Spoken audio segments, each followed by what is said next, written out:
मी लई प्रकारच्या पुऱ्या खाल्ल्या असतील बघा. या पद्धतीने टमाट्याची पुरी एकदा केल्या तर तुम्हाला घरचे सगळेच तारीफ करतात बघा. आषाढ महिना आहे, काय काय तळणं चालूच राहते बघा. आता पुरी करण्यासाठी इथे 2 वाटी गव्हाचं पीठ आणि 2 वाटी रवा घेतले बघा.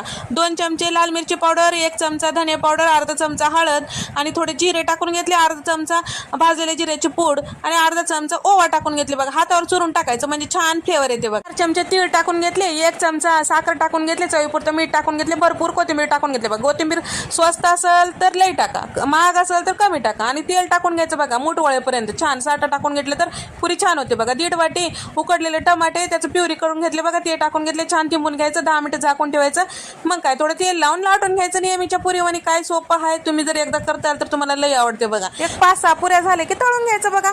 तेल छान कडकडीत गरम झालं की छान झाऱ्याने थोडं दाबायचं बघा. वरी टम्म फुगून येते बघा.